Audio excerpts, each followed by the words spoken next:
and I am here with David Kubes, Claudia Cano, and David Caddy. And we are talking about El Lugar, which is an amazing project resort that's being built in Costa Rica. And today we are going to share with you how El Lugar got started. So how did El Lugar get started? What was the inspiration behind building El Lugar? So this question is for Claudia because she was involved in El Lugar from the very first moment when the idea was born. Claudia, can you share us where it all started? It all started once upon a time. No, I'm kidding. Well, I wish it was more fantastic, but it's very magical. Actually, it started when we've been going to Costa Rica for a while because Gary was doing Gary Douglas, who is the inspiration for all this. Was going to Costa Rica to do classes, 7-day classes, and he fell in love with the Costarricense horse. It's a type of horse that is from Costa Rica, and it's amazing. So it was a great contribution for all this magic to start. So he started getting Costarricense horses, and then we started going to have the classes there. And we start getting really big for little hotels and to small classes for tiny hotels. And it was not that easy to find a place for us and what we really required and desire and our horses and everything we wanted to do. So we were chatting one day about that our quote unquote possibilities were getting a little more limited. And then we asked the question, what else was possible? So we get into, okay, why don't we get a place for us to do everything we desire to do? So that was the start of El Lugar.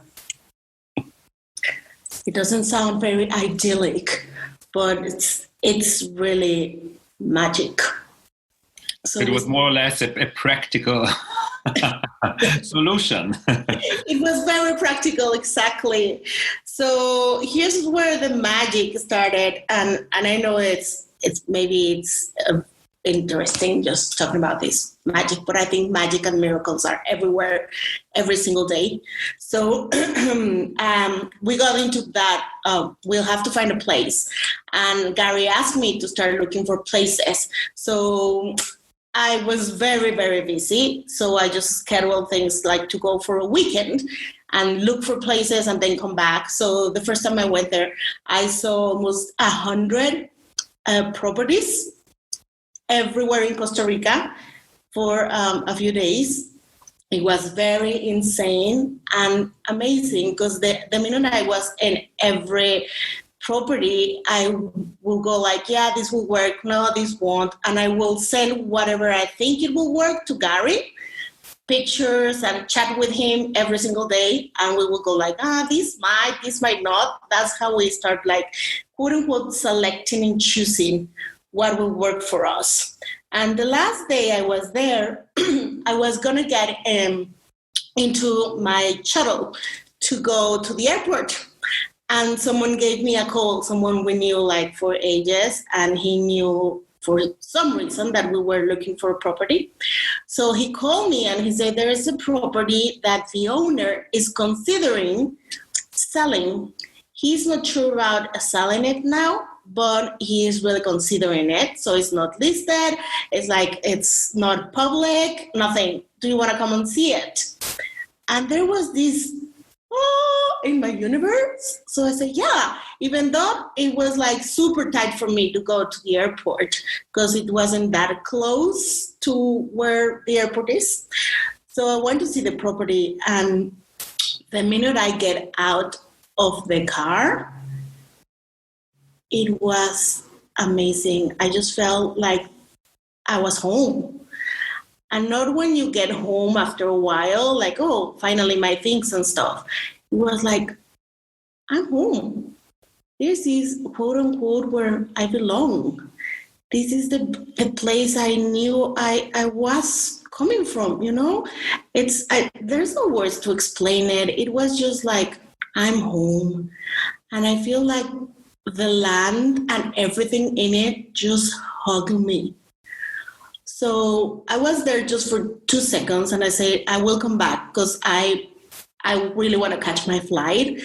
But yeah, I love it. Please don't sell it. I'll talk to my boss and we'll contact the owner, because I didn't even talk to the owner. I just was like driven there by this guy, and the owner let us in. Asked the people that worked there to let us in, and that was it. So when I got into the car again, I just called Gary and I said, I think I found it, or maybe it found us. And he just said yes.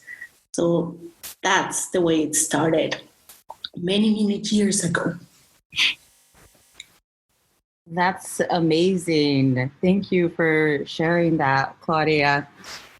So, David Caddy, so how did you get to El Lugar? What you're managing the project over there, the construction. How did you end up at El Lugar? Gary always had it in his mind that I would be here, because I've known him a long time. And it actually happened maybe 2 years ago when he just phoned me up and asked me if I could help out with the castle, which was another project. And of course I said, sure, why not? I didn't have anything else to do.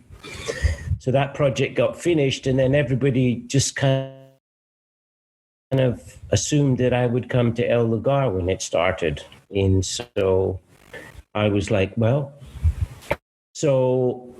I don't know, where was I? So I didn't have anything else to do. So I went, it was obvious that I should be here. And always in the back of my mind, I had this, Gary, he always mentioned something about a project, but in all the years I've known him, but I just have access, never totally involved. And so it was like, oh, okay. And yet here I am with I couldn't imagine being anywhere else. And it's such a wonderful gift to be here and doing this. It's just a beyond.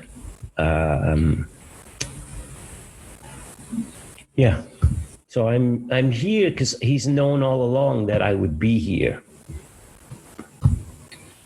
So that's kind of how it occurred. I mean, it's like it's not in this logical world. It doesn't make any sense, but it was just like everything opened up, kind of like Claudia saying it's the magic. And when you're in that magic and you don't resist, you just go with it. It's just incredible what shows up in your life. And here I am in this beautiful property, making it happen, which is what I love to do. So, So there is a bit more information, David, because there is a reason why Gary always wanted you to be there, and that has to do with your background, with what you did all your life, and also the way you built your house in Belize.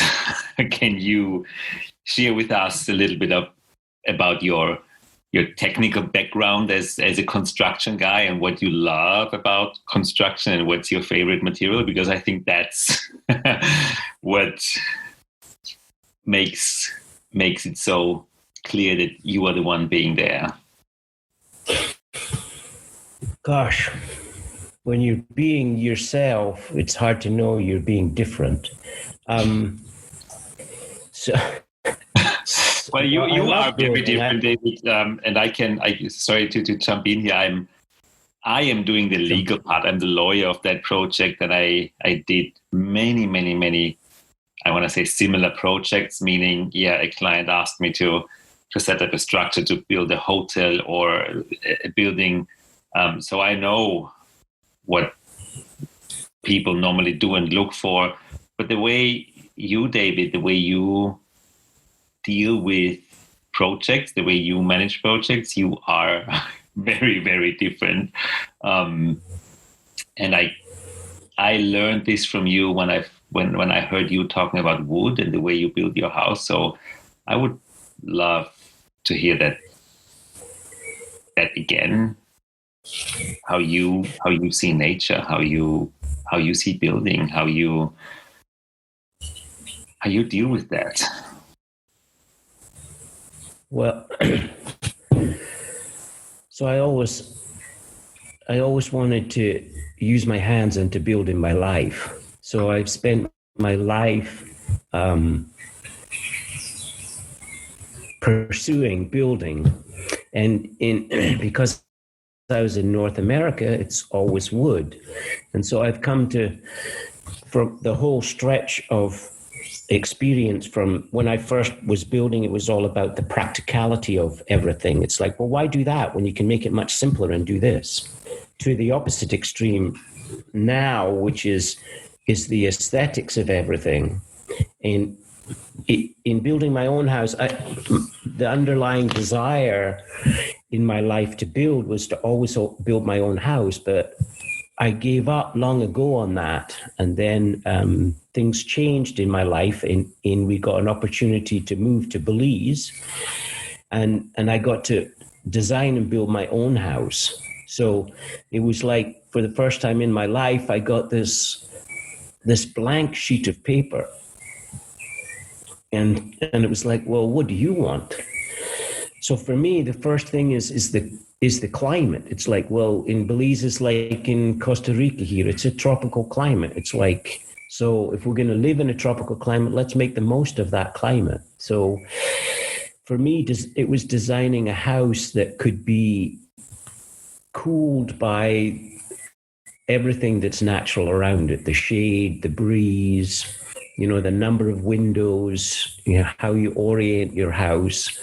And so it was a wonderful exploration of all the types of houses that were built, they're built in warm climates. And so then I looked at that and decided, what we needed as far as space, and then how we would make it. We have big, long overhangs. Shade is really important because it's really hot in the sun. And then, of course, underlying everything is the fact that the medium that I've always dealt with is wood. So to me, wood is easy to build with. It's beautiful. And especially in Belize, or any tropical country where they have lots and lots of different hardwoods, you can do amazing things with just the wood without having to stain it or color it, anything. So that was kind of my house was, the foundation was concrete, of course, but everything else was wood. And everyone's, oh, you can't build in wood. Oh, what about the termites? And it's like, well, the bottom line is I don't care about the termites. What I care about is the environment that I live in. And the aesthetics. I mean, Gary's taught me a lot about that in the castle. It was way beyond my comprehension of anything in my life. And yet he stretched me to understand or to know that it's like the perfection of life is the imperfections within it. It's not to be perfect, but it's to be, can't find words, to be kind of in harmony with everything, because nature is perfect in its imperfections. It's not this where everything's perfect. I mean, I look out the window here and, I see plants and they've got dying bits on one side and, youthful growing bits on other sides, and yet it's all perfect. So, yeah. So I guess I have a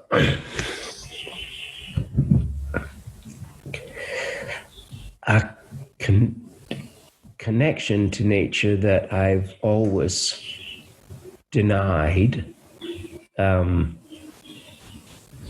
I grew up in a spiritual community in the north of Scotland where it was all about the non-seen, the spiritual, the non-physical, and there was a lot to do with nature spirits and elements. And I spent many, many years denying all that.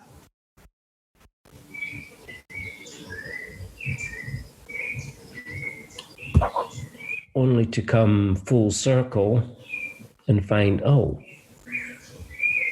seems like what you resist most persists. So here I am, constantly questioning myself about who I am and how I connect with nature. So it's always being in the question. And that takes many forms.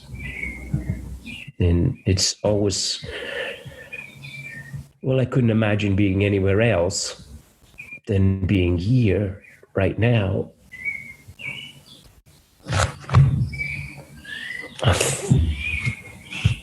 Okay, David, jump in, please. You have the gift of the gab. This conversation, I had this conversation with David Caddy long ago.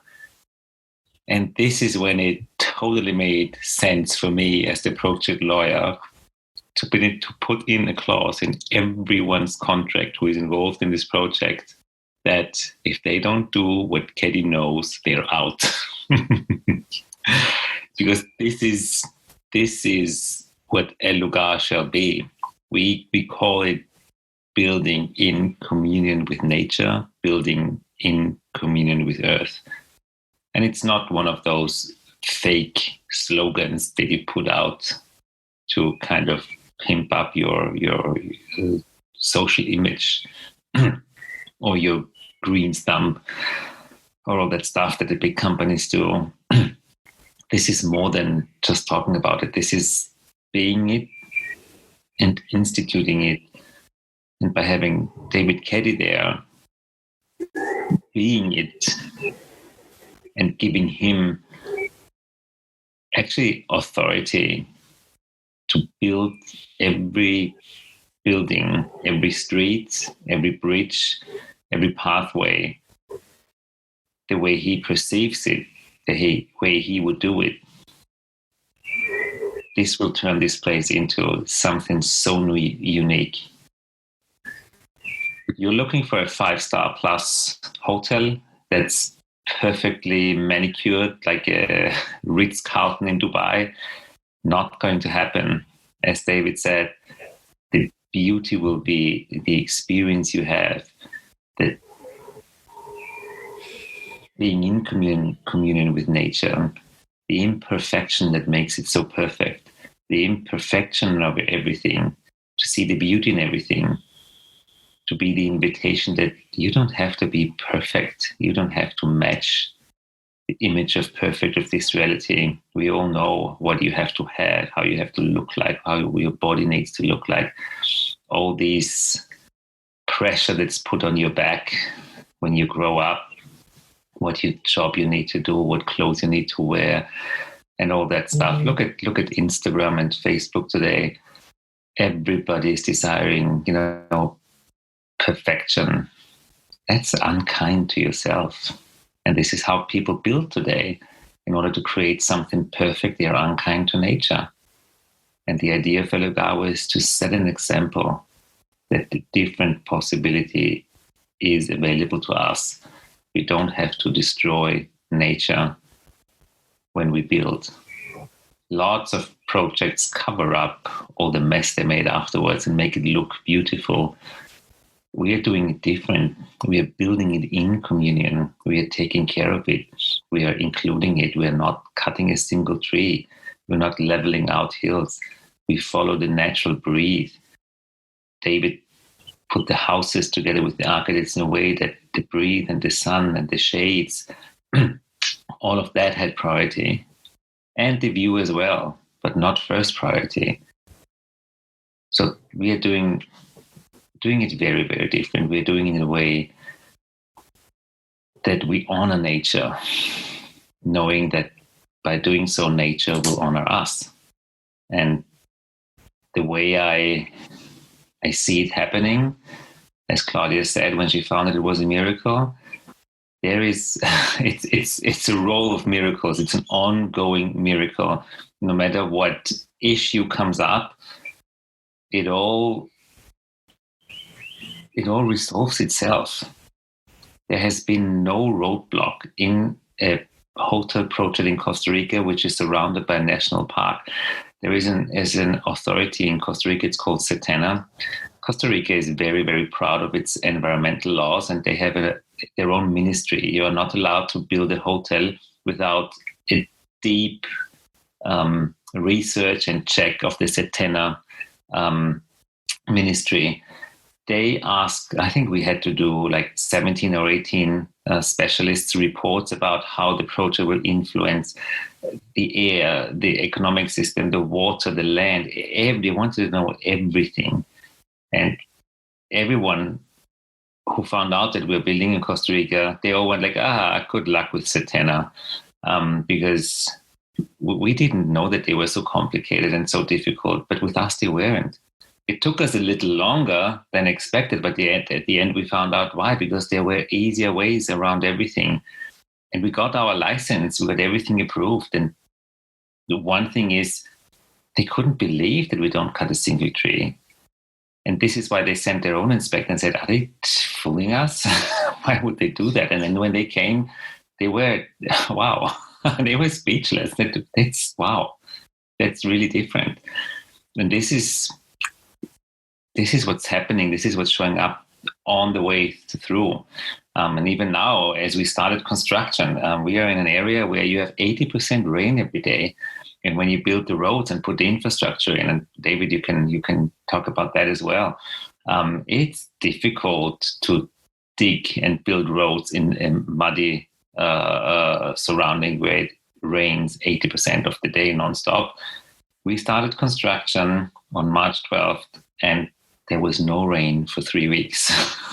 And all the streets, all the infrastructure could be completed in 3 weeks rather than 2 months. So it does make sense to honor nature. And then nature takes care of you. You just have to add that it was rainy season. Yes. So it should be raining every day. And it's just not linear. At the beginning, I was always kind of, what a coincidence. I soon found out that coincidence doesn't exist. It's not linear. You can't plan it, but it just works. It's also in my life, a little miracle that's growing to a big one. I just want to add that this project has been such a contribution for everyone involved in it. It has shown us so much. And it's really interesting to me to be really willing to listen to nature. I know it sounds weird again, but it's amazing, just like what David Caddy said, that when he's there, the chats I've had with him, that he's just like looking at things around him and he just like, maybe this will work better, maybe this will work best. And we change and shift things accordingly of what is required, and not to follow our heads and just say this is what we need to do because this is what we should be doing to expend less money or whatever. It's just like, okay, what is required here to really be honoring nature and listening to it?